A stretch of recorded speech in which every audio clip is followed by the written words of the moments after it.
YouTube, what's going on? Sigourney Jackson here with another episode of Hoop Politics. Appreciate y'all for watching. If you haven't already, hit the like, subscribe, and the notification bell to stay up to date on everything that is Hoop Politics. On this episode of Political Weekends, we're going to be talking about how politics affected Damian Lillard getting the opportunity to make it into the NBA draft. Yes, I know a lot of y'all probably are thinking that Damian Lillard, he's a part of the under-the-radar type of college basketball players who grinded and worked their way to the top to become a lottery draft pick and one of the best guards in the NBA today. And while that is true, there are things that still played into Damian Lillard's favor that helped him get to where he is today that I want to point out to some of you guys. I was looking at an interview from Knucklehead's podcast that he was on a while back, and there was a few things that he had said in there that really piqued my interest that I think went over a lot of people's heads. So without further ado, let's go ahead and get into the video. So the following summer, my coaches have been like begging Adidas, like we trying to get him in Adidas Nations, like the camp that they do in the summer with NBA players come play. Yeah. The best college players, the best high school, they was trying to get me in. And like a couple people dropped out. A couple people like just couldn't make it, and I got the last spot. So I went to Chicago, and that was the first time I played like in a setting of that.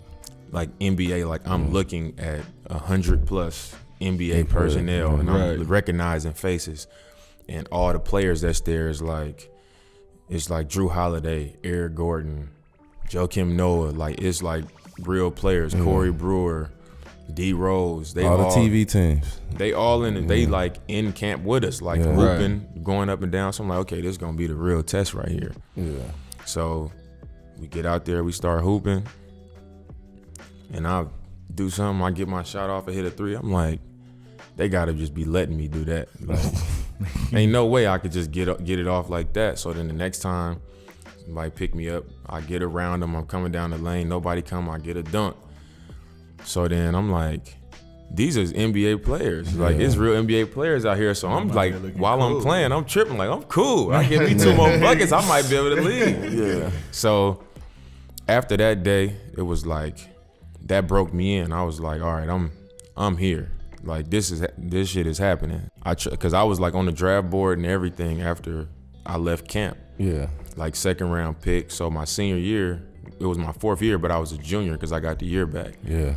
And I came back that year, and I was like, the summer, like when I was hurt, I was lifting, I was swimming, I was doing cardio, I was in the gym 3 times every day. It was the best thing that ever happened. Now, like I said before, I believe that there's a few things that went over people's heads when watching this clip of Damian Lillard.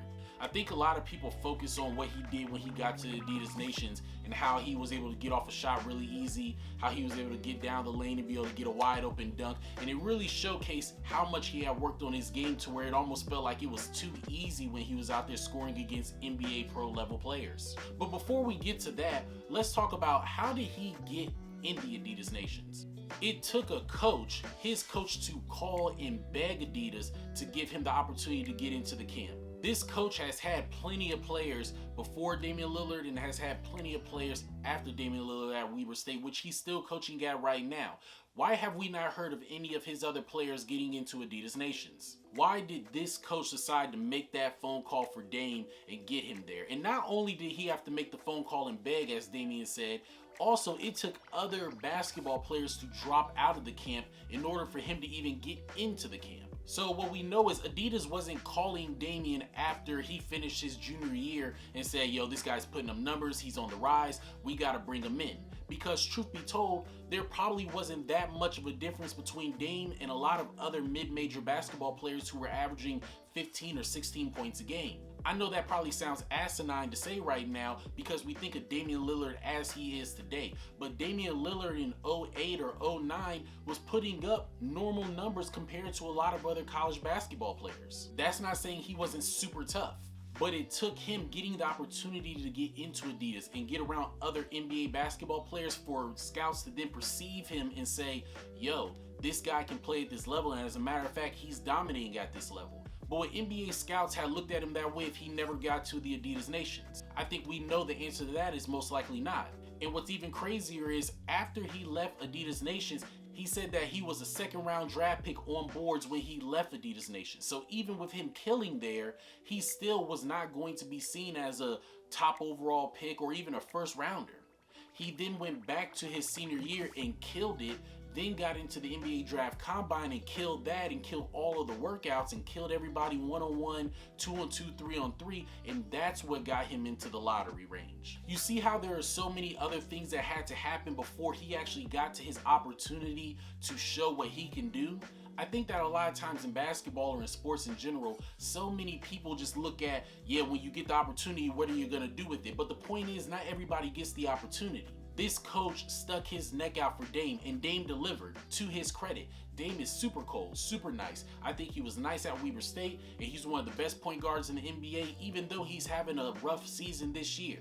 But that doesn't mean that he still didn't have somebody in his corner that helped him here and there to get him where he is today.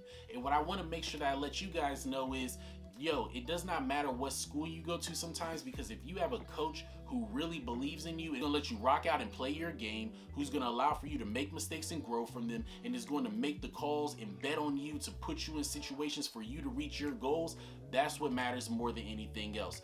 Dame had that in his coach, and I want you guys to pursue that when you're looking at whatever college you want to go to, or high school or AU team you want to go to. Like I said before, Dame is super cold. I'm not taking anything away from him. I'm not saying that he was spoon-fed or any of that. What I'm saying is, he had somebody who helped him get that opportunity, and then he took advantage of it. Let's not skip steps. If y'all like this video, make sure that y'all give it a thumbs up. Subscribe to the channel if you haven't already. Follow the Instagram, the Twitter, and the TikTok at hoop_politics. What would you guys like to hear about next as far as politics are concerned? I got a couple already lined up. I'm thinking about Steph Curry or maybe even John Morant.